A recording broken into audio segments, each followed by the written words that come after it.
Hey, friends. Happy Thursday to you. My name is Courtney McIntyre. I am a sleep consultant, a certified pediatric sleep consultant, I should say, and the founder of Sleep Little One Sleep Consulting. And today I have a video for you. That is actually directed towards parents. I do this sometimes where I will kind of veer a little bit away from kids and focus on the parents because I do feel like the parents' mental health and well-being through sleep training or through having a new baby or even a toddler is just as important as making sure our children get what they need mentally and physically as well. So today I'm going to focus on why parents need a bedtime routine too. And some people are probably thinking, what are you talking about? Like, why would a parent need a bedtime routine? Well, let me tell you. Um, I don't know about you, but there's some days where I'm literally counting down the hours until my children go to bed and I can turn off the mom switch and just relax. There's probably more days than there aren't that I do that. And that is because I am doing a lot of things at once, which I'm sure a lot of parents, especially stay-at-home parents, can relate to. For example, I homeschool my kids. I obviously do everything else that a mom does. I work from home.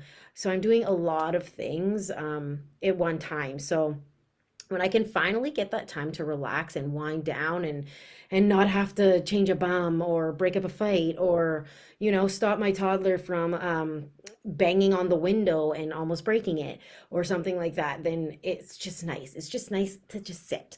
So I'm sure tons of you, if not all of you, can feel the same way. So that's why it's important for us to also have a bedtime routine, because it helps us to wind down and relax and be calmed, and get a really good sleep, which is really important, especially when we have newborns or little ones that aren't sleeping really well through the night. We need rest.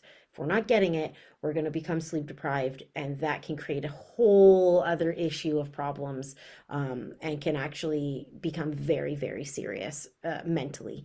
Can cause depression, postpartum depression, anxiety, tons of things. So we don't want to become sleep deprived. That's extremely important. And that is another reason why the bedtime routine is really good for a parent. Um, it can make a difference. A bedtime routine can make a difference in literally any stage of parenthood. I'm talking about newborn to teen years.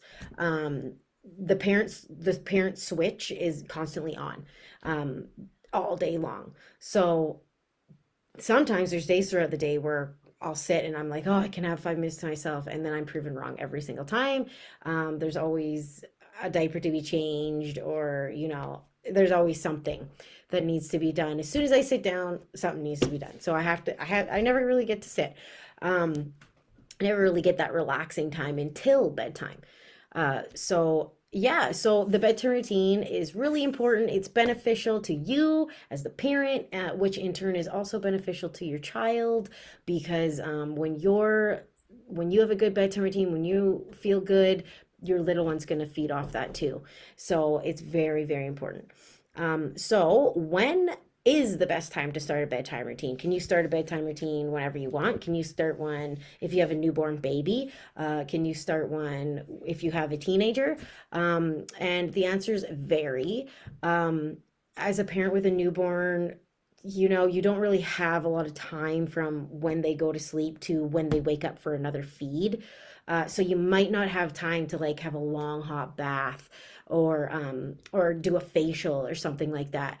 So for you, you might need to wait a little bit to start the bedtime routine. Wait until they're out of that newborn phase and you can start sleep training them, or they start sleeping better in the night on their own, and you have a bigger stretch of time before they wake to feed. Usually they'll stop, little ones usually stop needing a feed around 5 to 6 months old, but it's different with every baby, and your doctor would know best when it's time to drop those night feeds. So you should talk to them first before you do that. But usually that's when you can start introducing a bedtime routine with your little one. So for now, not, if your little one's not sleeping through the night yet, maybe just jumping in the shower quickly, washing off all the spit up and grossness of the day, and feeling refreshed. Maybe that's all you'll have time for, and that's okay. And another thing that's really important for you is jumping into bed early and catching up on some sleep, because especially when your baby's not sleeping well through the night, you're losing out on sleep, and it does have an effect on you. Like I said before, sleep deprivation can become a huge issue. So, by all means, get in bed early, catch up on some sleep, and then when your little one wakes for that feed, at least you had a little chunk of sleep there.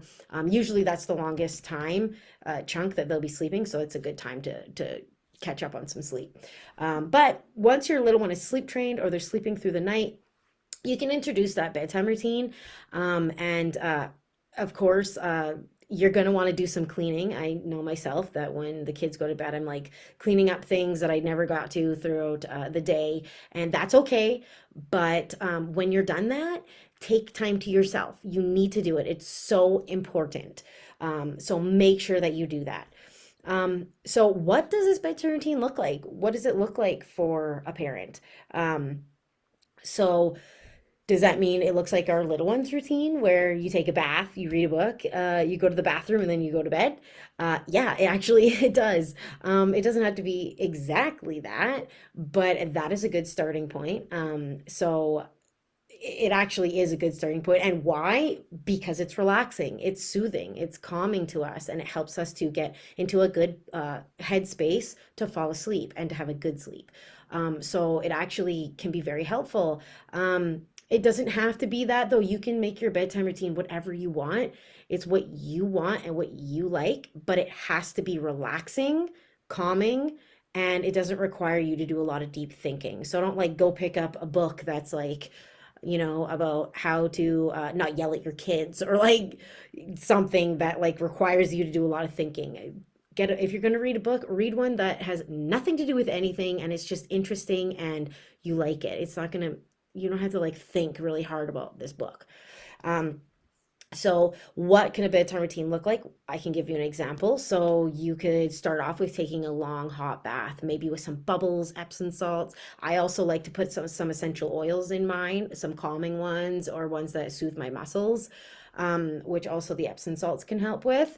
But if you have a newborn, you're not going to have time for that. So, just taking a quick shower, washing off the day, and helping you feel refreshed can be just as good. So, and then a next step could be to do a face routine. You could wash your face, put on some moisturizer, do whatever you do for your face routine. Or you could even have like a mini spa day at home and give yourself a facial. And you can listen to like your favorite podcast while you're doing that. Um, a next step could be to make yourself a nice cup of relaxing tea. Like chamomile tea is really relaxing. Mint tea, there's tons of teas that actually help you to relax that you can have. Or if you want something a little harder than some tea, then you can pour yourself a well-deserved glass of wine. I myself don't drink, so I wouldn't be pouring myself a glass of wine, but I know there's lots of you out there that really appreciate a glass of wine at the end of the day, and there's nothing wrong with that. So go ahead and do that if you feel the need. And then after that, you could take some time to maybe start a series on Netflix that you've really been wanting to start, or watching a movie on there, or any movie on any streaming device, or any way you want to, maybe a DVD, that you really have been wanting to watch as well. So really, like, giving yourself that time to really relax and just sit and relax and not have to worry about anything except for that moment. And if you're tired, especially if you're the parent of a newborn, or maybe a little one who isn't sleeping through the night yet, then by all means go to bed early. Catch up on that much needed sleep. I told you why that's important. I don't think I need to say it again. But once your little one is older, or once they start sleeping through the night and they're sleep trained, you can make more of a bedtime routine for yourself. This may Going to bed might be the second part of your bedtime routine. You might be taking a shower and then going to bed. That's totally fine. Your bedtime routine can grow, grow, grow, grow, grow as much as you want it to. It can be two things, three things, five things. It doesn't matter. Whatever you want it to be is what you can make your bedtime routine. It's your time, so it must be what you like. And it's never set in stone. You can always change it. So do what you like, and do things that are relaxing and calming and will help you to wind down. That's basically it. So that's all I really have for you today. One final thing that I will say is that the only thing that's for sure with bedtime routines is that it doesn't just work for little ones, it works for parents as well. So take advantage of that. If you like this video, I'd love it if you could share it with other parents who could benefit from it. If you want more free advice like this, I'd love if you could join my Facebook group called Sleep Little One. The link is in the description box. I give weekly tips and sleep tips and advice to exhausted parents like yourself looking to improve their little one's sleep. But if you're looking for a more individualized one-on-one plan that is for your baby and your family, then I also obviously I am a certified sleep consultant, so I have sleep packages. And if you go to my website, which is also in the description box, you can check those out, contact me, and we can get you on the road to better sleep. That's all I have for you guys today. I hope you're having a great week. I hope you have a great weekend, and I'll talk to you all later. Bye.